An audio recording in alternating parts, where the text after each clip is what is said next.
నాటికలను ప్రదర్శిస్తున్నారు. దాదాపుగా 83లో హృదయరాజు అదాలత్ నాటికతోటి పరిషత్ ప్రస్థానం స్టార్ట్ చేశారు. అక్కడి నుంచి క్విట్ ఇండియా.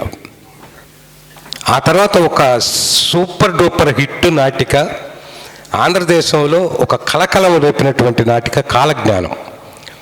ఆడపిల్లలు అనేటువంటిది ముందుగా స్కానింగ్ ద్వారా తెలుసుకొని ఆడపిల్లల్ని శిశువులుగా గర్భస్థంలో ఉన్నప్పుడు చంపేసేటువంటి సంస్కృతిని నిరసిస్తూ రాసినటువంటి కాలజ్ఞానం. ఆ కాలజ్ఞానం నాటికలో లక్ష్మికి చాలా అద్భుతమైనటువంటి నటనకు మంచి పేరు రావటం జరిగింది. అప్పటి నుంచి మొదలుపెట్టినటువంటి ప్రస్థానం ప్రధానంగా నాయుడు గోపి, తర్వాత ఇప్పుడు రవీందర్ రెడ్డి, వాళ్ళ రెండు టీముల్లో దాదాపు 30కి పైగా నాటకాలు నాట్యాలు నటించింది. ఒక మానసరోవరం, కాదు సుమా కళ, నీతి చంద్రిక, శ్వేతపత్రం, నవ్వండి ఇది విషాదం, ఇటువంటి అద్భుతమైనటువంటి నాటికల్ని నాయుడు గోపి టీంలో నటించడం జరిగింది. తర్వాత డొక్కా సీతమ్మ పేరు మీరు వినే ఉంటారు.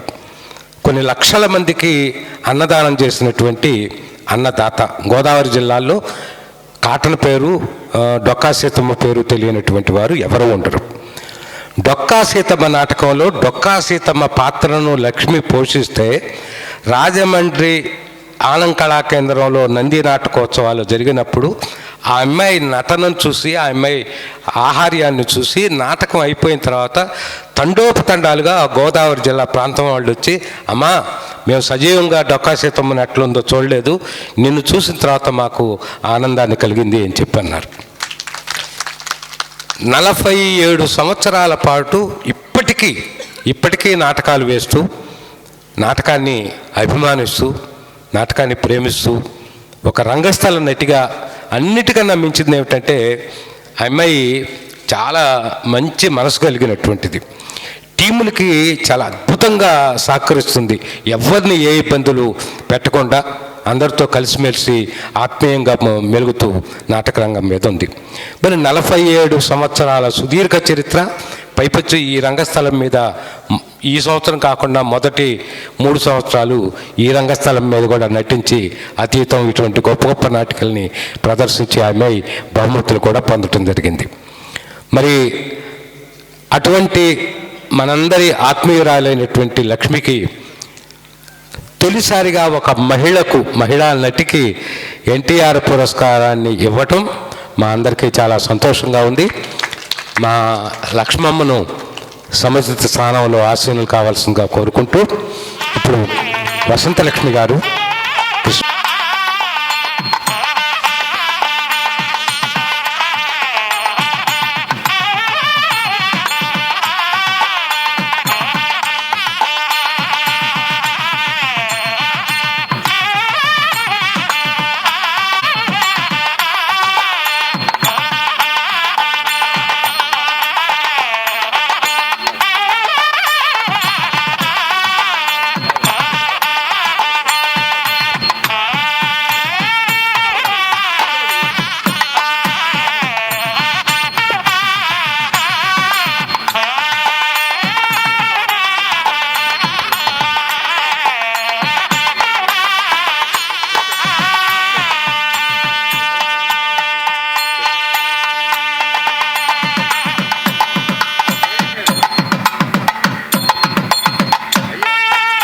వేదిక పైన ఉన్నటువంటి అందరూ కూడా లక్ష్మి గారిని అభినందించవలసిందిగా కోరుతున్నాం.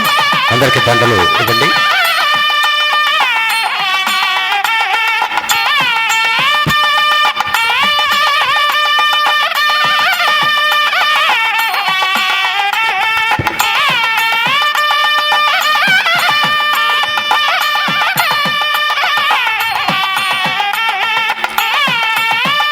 ఎన్టీఆర్ కళా పరిషత్ ఆధ్వర్యంలో ఎన్టీఆర్ రంగస్థల పురస్కారానికి ఎంపికైనటువంటి వారికి కేంద్ర ప్రభుత్వం ఎన్టీఆర్ శత జయంతి ఉత్సవాల సందర్భంగా విడుదల చేసినటువంటి ప్రత్యేక వెండి నాణ్యాన్ని వారికి బహుకరించడం జరుగుతుంది. కొద్దిగా బాధాకరం ఏమిటంటే 4,000 రూపాయలు ఉన్నటువంటి వెండి కాయిన్ని వెండి ధర చుక్కలు దాటి కూడా ఇంకా పైకి వెళ్ళిపోయిన తర్వాత దాన్ని డబుల్ కూడా చేయటం జరిగింది. కానీ ఒక అరుదైన జ్ఞాపికగా భావించి ఇస్తున్నాం. ఈ జ్ఞాపికని పోపూరు రమేష్ గారు, జ్యోత్స్న గారు వారు అందిస్తున్నారు. రమేష్ గారు, జ్యోత్స్న గారు.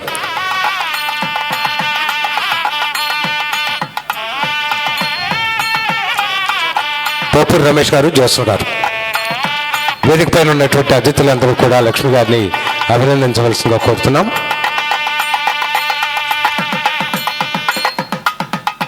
ముఖ్యంగా మన పరిషత్తుకు న్యాయ నిర్ణేతలు, తెలుగు ఇండస్ట్రీలో ఒక దేవదాసు, ఒక చిరంజీవులు, ఒక మనుషులు మారాలి, ఒక మాతృదేవ భవ, ఒక అంజలి, ఈ 5 సినిమాలు చూసి కళ్ళంట నీళ్లు కార్చినటువంటి వాళ్ళు ఎవరైనా ఉన్నారో అంటే నేను నమ్మను. అటువంటి కళాఖండాల జాబితాలో మాతృదేవోభవ వంటి గొప్ప చిత్రానికి దర్శకుడు కె అజయ్ కుమార్ గారు వారిని వేదిక మీదకి వచ్చి లక్ష్మి గారిని అభినందించవలసింది కోరుతున్నాం. మరొక సీనియర్ నటులు, దర్శకులు, దాదాపు 60 ఏళ్లకు పైగా అనుభవం ఉన్నటువంటి అన్న అమరేంద్ర గారు, అదేవిధంగా 1980వ దశకంలో కోహినూరు, ఫర్సేలు, అటువంటి అద్భుతమైన ప్రయోగ నాటకాలను రచించినటువంటి శశిమోహన్ గారు, వర్ధమాన నటుడు, రంగస్థలం మీదకి రాగానే అరే రామకృష్ణ గారిని చాలా సినిమాల్లో, టీవీ సీరియల్స్లో చూసామనుకున్నాయి, త్వరలో డాక్టర్ కాబోతున్నటువంటి మేకా రామకృష్ణ గారిని వేదికపైకి ఆహ్వానిస్తూ లక్ష్మి గారిని అభినందించవలసిందిగా కోరుతున్నాం. ఇంకా రంగస్థల మిత్రులు ఎవరైనా ఉంటే లక్ష్మి గారిని అభినందించవచ్చు. ఇంకో విశేషం ఏంటంటే అజయ్ కుమార్ గారిది కూడా మనకి సమీపంలో ఉన్నటువంటి మిన్నకల్లు గ్రామం.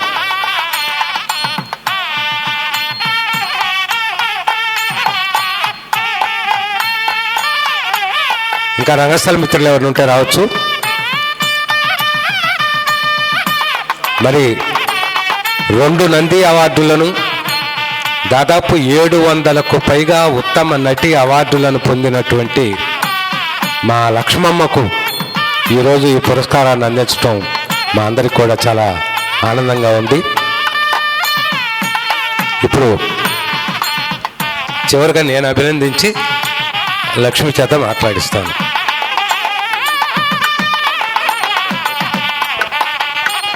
అంటే మా ఇద్దరికి ఒక సెంటిమెంట్ ఏమంటే, ప్రదర్శన రోజు నేను అక్కడికి వెళితే కంపల్సరీగా నా చేత ముట్టికాయ వేయించుకుంటేనే ఆ రోజు చాలా అద్భుతంగా నటిస్తానని ఒక సెంటిమెంట్ ఉంటుంది. ఈ పురస్కారం పొందిన రోజు కూడా ఆప్యాయంగా ఒక ముట్టికాయ వేస్తేనే అర్థంగా ఉంటుంది. ఇప్పుడు లక్ష్యం మాట్లాడుతుంది. ప్రేక్షకులకు, వేదికను అలంకరించిన పెద్దలకు, కళాకారులకు, కళాభిమానులకు, కళా పోషకులకు అందరికి కూడా సంక్రాంతి శుభాకాంక్షలు నా హృదయపూర్వకంగా తెలుసుకుంటున్నాను. నేను ఇక్కడ మొదటి సంవత్సరం వచ్చినప్పుడు అతీతం నాటికాడి ద్వితీయ నటిగా తీసుకునే వెళ్ళాను. కానీ ఈ 3 సంవత్సరాలు ఇక్కడికి నేను రాలేకపోతున్నందుకు చాలా బాధగానే ఉంది. ఈరోజు నాకు కందిమూల సాంబశివరావు అన్నయ్య, మన పాండురంగారావు గారు ఫోన్ చేసి ఇలా ఎన్టీఆర్ గారి పురస్కారం నీకు ఇస్తున్నామమ్మా అన్నప్పుడు నిజంగా నేను చెప్పలేనంత ఆనందం కలిగింది. అది పండగ రోజు, సంక్రాంతికి వస్తున్నామని మన అనిల్ రావిపూడి గారు చెప్పినట్లు సంక్రాంతికి అందరినీ తీసుకొచ్చారు ఆయన ఇక్కడికి. నిజంగా ఇక్కడికి రావటం అనేది పుట్టింటికి వచ్చినట్లుగా ఉంది. ఒక ఆడపిల్ల ప్రతి ఒక్కరికి ఈ పండగకి ఇక్కడికి వచ్చి రావటము, మీరందరూ ఇక్కడ చూపించే అభిమానానికి నిజంగా కృతజ్ఞతలు తెలుపుకుంటున్నానండి. ఈ పరిస్థితి ఇంత గొప్పగా జరుగుతుందంటే చాలా ఆనందంగా ఉంది. ఇప్పుడు చెప్పినట్లుగానే నంది పరిషత్తులు, ఇంకా చాలా కొన్ని వేళ్ల మీద లెక్క పెట్టవచ్చు. మార్టూరు కానీ, పరుచూరి బ్రదర్స్, ఇలా చాలా ఉన్నాయి.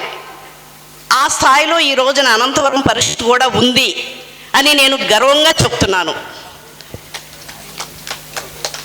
అలాగే ఈరోజు ఎన్టీఆర్ గారు, ఆ మహానటుడు, ఆ మహానుభావుడు, ఆ పుణ్యాత్ముడి అవార్డు ఇవాళ నాకు దక్కుతుంది అంటే అదందరి మీ అభిమానము. ఈ అవార్డు స్వీకరించడం కూడా నిజంగా నాకు చాలా గర్వంగా, ఏ జన్మలోనూ చేసుకున్న పుణ్యం అనిపిస్తుంది ఇక్కడికి రావటము, ఈ అవార్డును నేను స్వీకరించడం కూడా. ఈ పరిస్థితి ఇలాగే 100 సంవత్సరాలు జరగాలని నేను మనస్ఫూర్తిగా మీ అందరినీ కోరుకుంటున్నాను. ఇక పాండురంగారావు గారు నిజంగా ఈ పరిషత్తుని నిర్వహిస్తారు, ఎలాంటి ఢోకా లేదు ఆయనకి.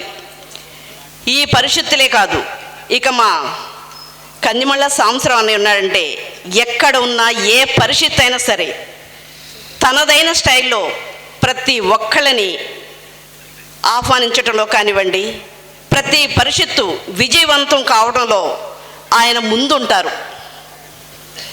ఏ ఒక్కరికి కూడా లోటు రాకుండా అందరినీ చూసుకునేంత గొప్ప మనసున్న వ్యక్తి మా కందిమళ్ళ సాంబశివరావు అన్నయ్య.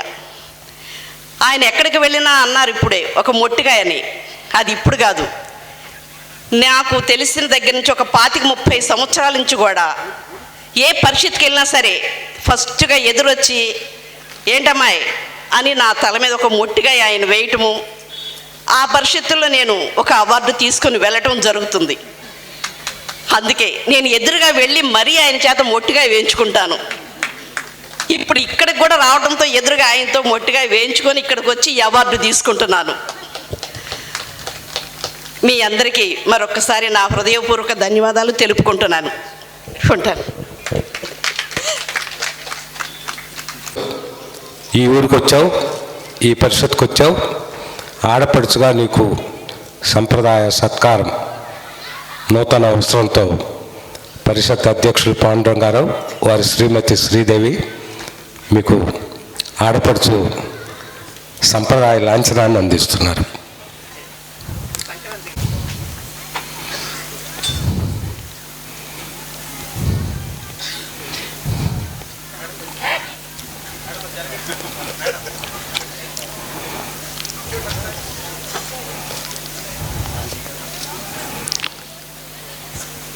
ధన్యవాదాలమ్మా. చివరిగా అతిథులకు జ్ఞాపికల బహుకరణ మాన్య మహోదయ్ హంస దౌత్యం నలదమయంతిది ఆ జ్ఞాపికని పరిషత్ తరఫున పాండురంగారావు గారు బహుకరిస్తాడు. ఈ రవివర్మ అనేటువంటి ఆయన 17వ శతాబ్దంలో వేసిన బొమ్మమ్మ. ఇది ప్రపంచంలోనే చాలా గొప్ప పెయింటింగ్గా, మొనాలిసా తర్వాత అంత గొప్ప పెయింటింగ్గా ఇది పేరు పొందింది.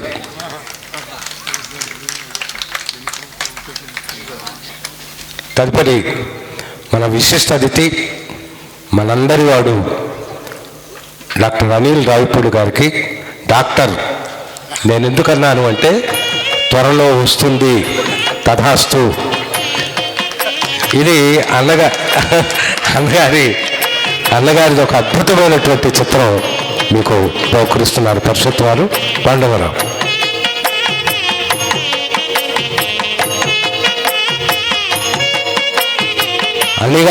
అన్నగారి ముఖ్యమైనటువంటి పాత్రలన్నీ కలగలిపినటువంటి ఒక అరుదైన చిత్రం ఇది. అదేవిధంగా మన ఆత్మీయ అతిథి శ్రీమతి వసంతలక్ష్మి కృష్ణమోహన్ గారికి శ్రీదేవి జ్ఞాపకం అందిస్తారు. శ్రీదేవి మేడం గారికి చిలుకలూరుపేట కళా పరిషత్ అధ్యక్షులు చెరుకూరు కాంతయ్య గారికి పాండురంగారావు గారికి జ్ఞాపకం అందిస్తారు. ఈ కార్యక్రమంలో పాల్గొన్నటువంటి ప్రతి వారికి హృదయపూర్వకంగా ధన్యవాదాలు తెలియజేస్తూ ఇప్పుడు పోటీ నాటికల ప్రస్థానం ప్రారంభమవుతుంది. ఖచ్చితంగా 10 నిమిషాల లోపు మొదటి నాటిక.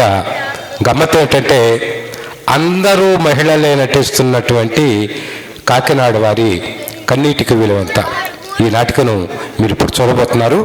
అందరూ మహిళలే ఇందులో పాత్రధారులు. ధన్యవాదాలు.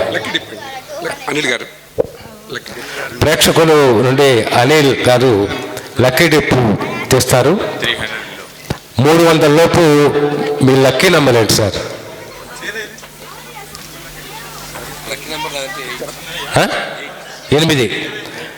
8 నంబర్ ఎవరి దగ్గర ఉందో చూడండి అమ్మా.